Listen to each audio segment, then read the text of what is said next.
안녕하세요. 상큼이자스입니다. 오늘 25년 소방 공무원 시험이 끝났는데요. 이제 소방제 수험생들 시험 보느라 고생하셨고, 이제 필기 시험에 이제 잘 보신 분들은 체력 시험과 면접 시험을 이제 준비를 할 거고요. 남은 시험 잘 보셔가지고 최종 합격하기를 응원합니다. 이번 영상은 이제 다시 재도전을 하거나 아니면 원래 처음부터 26년도 소방 공무원을 목표로 준비하는 소시생분들이 많이 계실 거예요. 관련해서 간단하게 이제 공부 계획을 좀 조언을 드릴게요. 저도 이제 소방 공무원 전과목 온라인 관리반을 운영하면서 시험이 끝나고 나서 여러분들이 해설 강의를 듣거나 아니면 실력이 어느 정도 있으신 분들은 한번 오늘 시험 본 거를 분석을 한번 해보시면 좋을 것 같습니다. 여러 가지 측면에서 분석할 수 있을 것 같아요. 첫 번째는 이전에 기출 포인트에서 나온 문제들도 있을 거고 아니면 기출에서 벗어난 문제들도 있을 겁니다. 그 비중을 같이 봐주시면 좋을 것 같아요. 소방 공무원 시험이 이제 개정이 되면서 과목이 적어졌기 때문에 합격권은 높을 수밖에 없잖아요.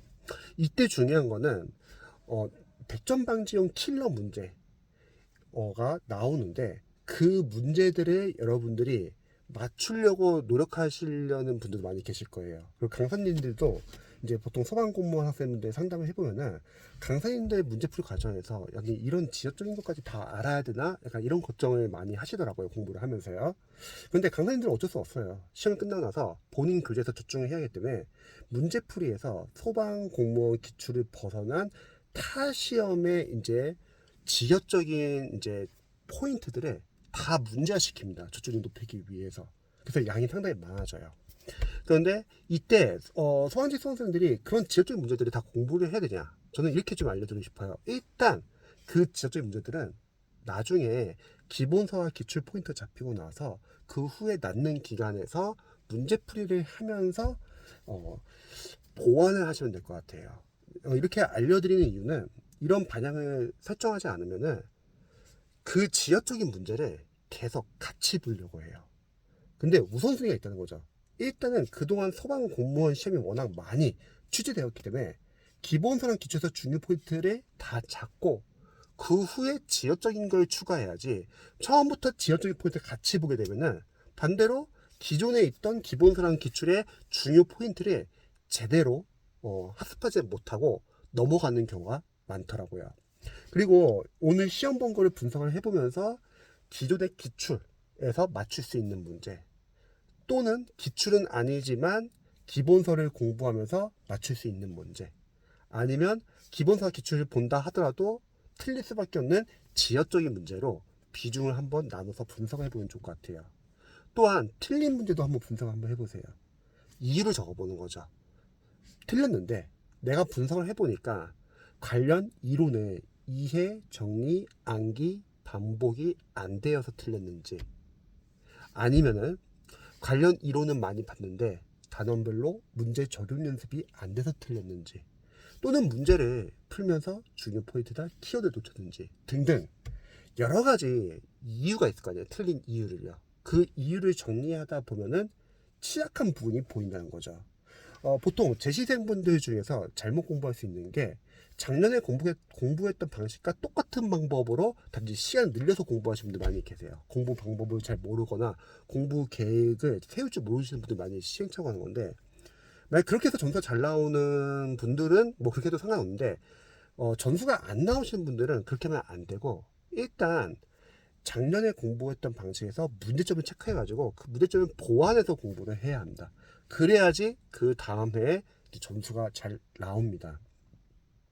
그리고 이제 소방공무원 공부를 하면서 중요한 거는 일단 과목을 나눠주세요.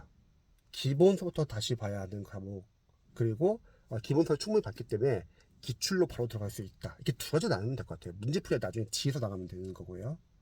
만약에 기본서에 처음부터 다시 나간다. 그러면 개정이 크게 없는 법 과목이 아닌 과목들은 그냥 작년 교재를 보셔도 상관은 없습니다. 어차피 최신 기출들만 더 나중에 추가하면 되고요. 근데 만약에 개정이 많이 되는 과목들은 추후에 개정판이 나오면은 그 개정판 교재로 다시 보는 것도 나쁘지 않을 것 같아요. 아직 시간적인 여유가 있으니까요. 그리고 이런 질문도 많이 하십니다.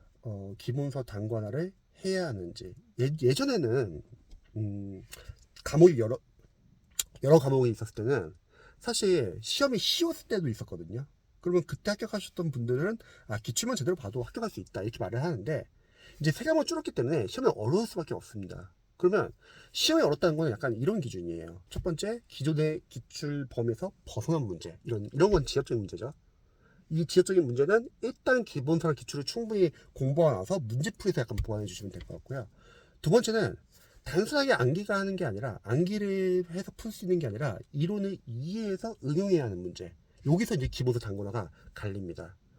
단권화 교재를 기본서에 해야 할지 아니면 요약서에 해야 할지도 고민도 많이 하시잖아요. 저는 초시생은 기본서, 그리고 재시생은 뭐 기본서도 요약서도 상관없을 것 같습니다. 요약서 같은 경우는 사실 강사님들이 어느 정도 공부했다는 전제하에 요약해 놨기 때문에 공부를 그동안 좀 기본서 기출 많이 보신 분들은 상관없어요. 근데 초시생분들은 교재가 추가되니까 또 기본서에서 새로운 내용이 들어가는 게 아니라 단지 줄인 내용을 다시 공부하는 거니까 시간이 너무 오래 걸릴 수도 있고요. 그만큼 또 다른 과목 공부할 시간이 뺏길 수가 있습니다. 그래서 기본서 단권화 하시면 좋을 것 같아요. 시간을 좀 줄이고 싶으신 분들은요. 특히 기본서는 목차가 빠진 부분이 없고 서술형으로 이렇게 되어 있기 때문에 여러분들이 기출을 풀거나 아니면 단원별 문제집을 풀거나 또는 시행점의 기출을 풀고 또 전번에 모의고사 풀면서 기본서에 빠진 내용을 추가하면 그게 단권화잖아요. 그래서 기본서에다 단권화를 하시면 좋을 것 같습니다. 그래서 다시 한번 재도전하시는 분들은 작년에 공부하면서 약점을 한번 체크해 보시고 그 약점을 분석해 가지고 이번에 다시 공부하셔 가지고 최종 합격하시면 좋을 것 같습니다. 영상 봐주셔서 감사합니다.